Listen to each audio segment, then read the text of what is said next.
Saludos, buenos días, ¿cómo están? Les habla nuevamente el abogado especialista en Derecho Penal, Eliseo Jiménez, miembro de Escritorio Jurídico Eli Jiménez y Asociados. Hoy hablaremos de una prerrogativa que hemos venido hablando de hace tiempo en nuestros videos informativos. Si usted gusta seguirnos, pues nos ubica en Escritorio Jurídico Eli Jiménez y Asociados en la página de YouTube. Le da a suscribirse y tendrá usted las publicaciones nuestras que por lo general lo hacemos semanalmente. Así que hoy vamos a hablar de un tema de eso que hemos venido tratando acerca de lo que es esa prerrogativa que tiene o que dispone el fiscal del Ministerio Público con respecto al efecto suspensivo, en cuando se decreta una medida de detención domiciliaria. Vamos a hablar, esta es una decisión que acabo de ver en el mes de junio de la Corte de Apelaciones del Estado Zulia. Ellos están muy actualizados con respecto a sus publicaciones, a diferencia de otras salas de, por ejemplo, el Estado Portuguesa, Lara, a pesar que hay tres salas, pero sin embargo, ellos están muy actualizados y es mi deber decirlo, pues, porque no todo es malo, sino que en ciertas partes también son buenas, pero vamos a proseguir, ¿no? Entonces, en esta decisión de la Corte de Apelaciones, pues el juez de control otorga una revisión de la medida. En videos anteriores hablamos de cuando era negada la revisión de medida, porque era inexpugnable, por supuesto. Ahora vamos a hablar de que cuando el fiscal del Ministerio Público ejerce esa prerrogativa del efecto suspensivo establecido en el artículo 430 del Código Orgánico Procesal Penal, cuando se decreta una revisión de medida o se da una detención domiciliaria, como lo estamos tratando ahora del léxico jurídico. La norma establece arresto domiciliario, pero he oído algunos colegas que aún en la actualidad todavía hablan de esa casa por cárcel, ese lenguaje coloquial, y por supuesto nosotros tenemos que ser más técnicos cada día. Así que esto lo hablamos en el video anterior, en esa página, en nuestra página de YouTube.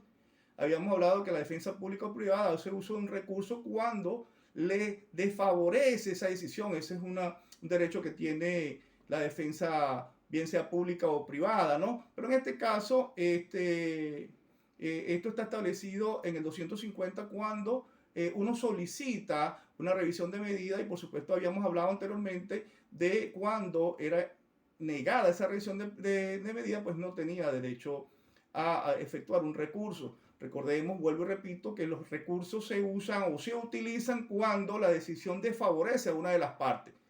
Cuando la decisión pues se pronuncia el juez, pues por supuesto desfavorece a la defensa técnica pública o privada, pues se puede efectuar un recurso. Pero sin embargo, cuando se niega la revisión de medida, pues es inexpugnable. Por lo tanto, en este caso, hubo el Ministerio Público, cuando les desfavorece la decisión del juez y estaba a favor, entre comillas, hacia el imputado, pues entonces ejerce el recurso de la prerrogativa que tiene en el artículo 430 del Código Orgánico Procesal Penal, que es el efecto suspensivo. Ahora bien, el 430 del Código Orgánico Procesal Penal fue reformado el 17 de septiembre del año pasado. No recuerdo la sentencia ahora, pero si mal no recuerdo fue la 6644 del 17 de septiembre del año 2021. En este caso, prácticamente lo que hicieron fue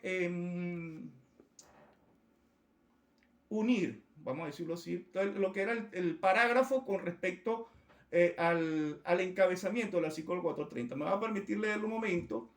El artículo 430, que fue publicado en el año 2012, por supuesto, establece que la interposición de un recurso suspenderá la ejecución de la decisión, salvo que expresamente se disponga lo contrario. Este es el encabezamiento del artículo 430, fue modificado y por lo tanto tenía un parágrafo único que era la excepción. Cuando se trata de una decisión que otorga la libertad del imputado, la interposición del recurso de apelación no suspenderá la ejecución de la decisión. Esto prácticamente fue lo que lo que está establecido antes de la reforma. Ahora bien, hablando de la reforma, cómo quedó el artículo 430, aunque esto lo hablamos en videos anteriores, es mi deber hacerlo, ¿no? Sin embargo, lo que se modificó fue la eliminación del parágrafo único, sino que ahora quedó como el primera parte del 430.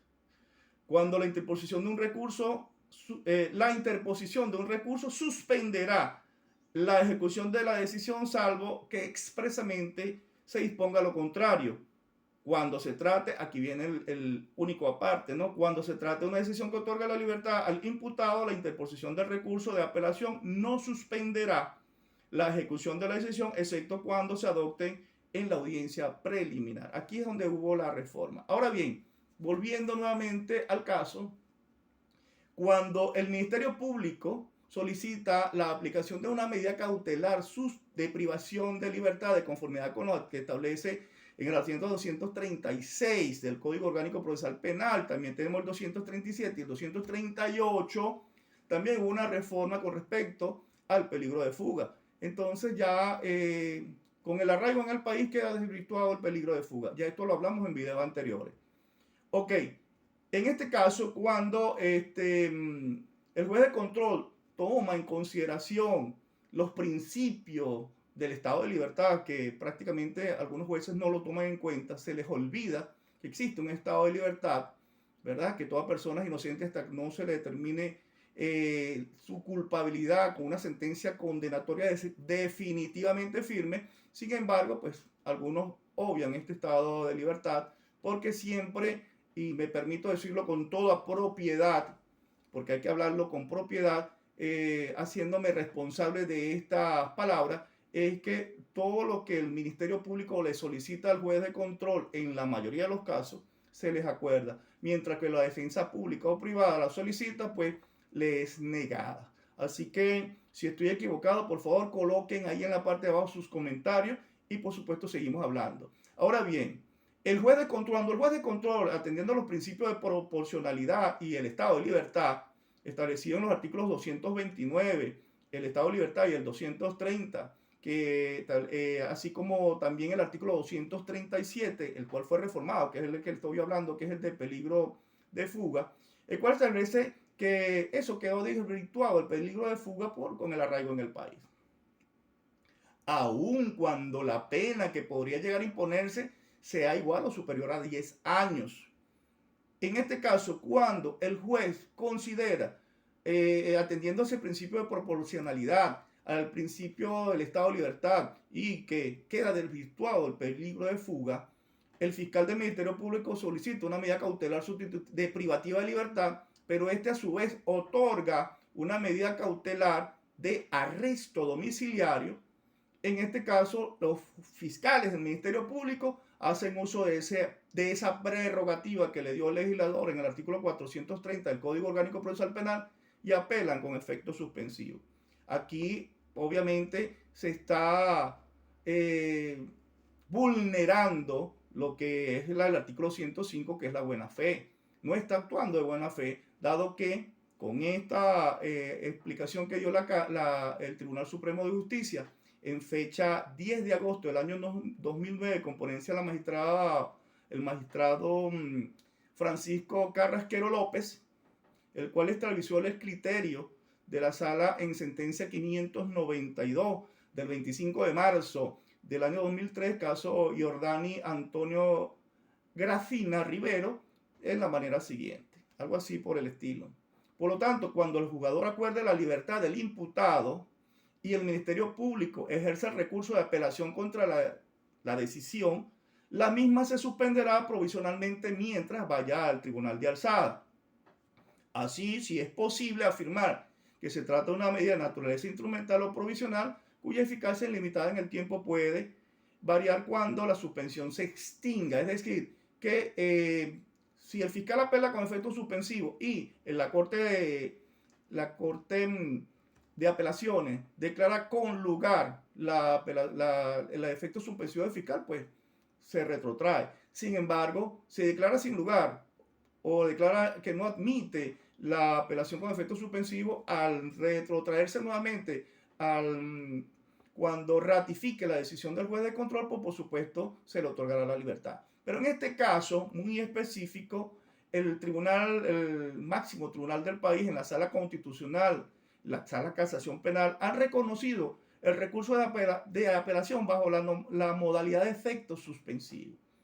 Y ellos han dicho que solo procede cuando el juez o jueza acuerde una medida cautelar sustitutiva de privación judicial preventiva de libertad, y además se trata de una medida de naturaleza instrumental y provisional, cuya eficacia está limitada en el tiempo, por cual la suspensión del fallo a instancia se extingue cuando la Corte de Apelaciones o el Tribunal de Alzada confirme o ratifique la decisión del juez. O sea, en este caso, vamos a hablar específicamente cuando el juez otorga una medida de arresto domiciliario o detención domiciliaria y el fiscal apela con efecto suspensivo. Atendiendo que el conjunto de medidas establecidas en el artículo 242 del Código Orgánico Procesal Penal, existe un tratamiento diferente para la prevista en el ordinal 1 del artículo 242 del Código Orgánico Procesal Penal.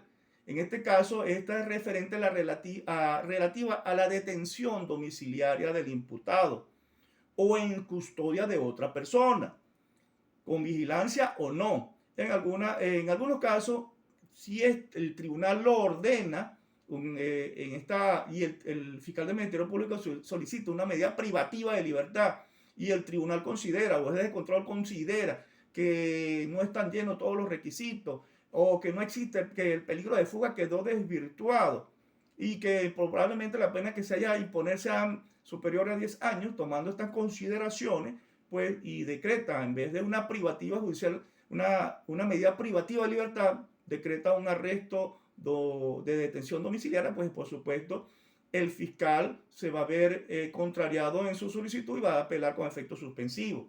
Sin embargo, en este caso, la Corte de Apelación ha establecido con respecto al efecto suspensivo que no es una situación de restricción de libertad, sino una situación de privación de libertad. Pues en este caso, sencillamente, la perspectiva se invierte, es decir, la persona no recupera su situación de libertad con un arresto domiciliario o detención domiciliario. Es decir, no le dan una libertad absoluta y mucho menos su albedrío sobre la misma, pues está supervisado y restringido judicialmente. En este orden de ideas, pues por supuesto, la definición doctrinaria ha acogido que el máximo tribunal de nuestra república, sus integrantes a través de decisiones reiteradas, han equiparado la medida de arresto domiciliario a una medida de privación judicial preventiva de libertad, porque no goza de sus derechos constitucionales, por lo tanto está privado de libertad. Y por supuesto argumentan que cuando el imputado es detenido en su domicilio, debe asumirse que está sometido a una medida cautelar más gravosa de las que impone el Código Orgánico en el artículo 242. Es decir, que el ordinal primero del artículo 242 es una medida gravosa y las demás, el segundo hasta el noveno, son unas medidas menos graves. Es decir, si la persona está en una detención domiciliaria, no puede salir de allí. La diferencia está en que está en la casa bajo su supervisión o no, pero está detenido en su domicilio. E igual, lo mismo ocurre que si estuviese en una dependencia de los organismos de cuerpo de seguridad del Estado. Ya para finalizar, esperando que haya sido aclarado este punto, para que los amigos, colegas fiscales no sean tan directos o tácitos en la aplicación de un efecto suspensivo, porque ellos ya deben tener en cuenta la misma información que maneja usted, colega abogado, la misma información que manejo yo, que existen ya decisiones del Tribunal Supremo de Justicia que ratifican que cuando el juez de control decrete una medida de arresto domiciliario o detención domiciliaria, es igual como si estuvieran uno de los calabozos de los organismos de seguridad del Estado. Y ya para finalizar, en este mismo sentido, la Sala Constitucional del Tribunal Supremo de Justicia, el 1 de diciembre del año 2020, ratificó el criterio en el cual no procede el recurso de apelación con efecto suspensivo cuando se decrete en audiencia la detención domiciliaria del imputado. ¿En atención a qué? Para citar, la Sala Constitucional reitera que la medida de detención domiciliaria otorgado al imputado por el juez de control no es una medida, no es más que la medida de privativa de libertad del mismo, pues únicamente cambia el sitio de reclusión, es decir, cambia el sitio de reclusión en un calabozo de los cuerpos de seguridad del Estado al domicilio de la persona que está siendo imputada, y por supuesto va a estar en un proceso en atención a la presunción de inocencia. O sea, que en este caso ya los fiscales del Ministerio Público, cuando hacen uso de un efecto suspensivo, cuando el juez de control, atendiendo a esta reforma que se hizo del peligro de fuga del Código Orgánico Procesal Penal, que fue el 1 de septiembre del año pasado, el año 2021, en la sentencia 6.644, si no me equivoco, pues entonces ya ha reiterado que cuando el fiscal del Ministerio Público hace uso de ese efecto suspensivo, cuando el juez de control otorgue el arresto de detención domiciliaria, pues está actuando de mala fe, y esperemos que el derecho, en este caso a veces no somos iguales todos en el derecho, sino que cada quien tiene su prerrogativa, y la defensa técnica, pública o privada, siempre es la que ha sido más marginada. Y acordemos que también los imputados, igual que las víctimas, todos tenemos derechos y todos somos inocentes hasta que no se demuestre lo contrario con una sentencia definitivamente firme. Ahora bien, pues ya por su amable atención, los invito nuevamente a suscribirse a nuestra página en YouTube, Escritorio Jurídico Elis Jiménez y Asociados, y esperamos que haya sido de su agrado esta información de estos videos informativos que publicamos nosotros semanalmente. Y no olviden suscribirse dándole like a la campana de nuestra página de Escritorio Jurídico Elis Jiménez y Asociados.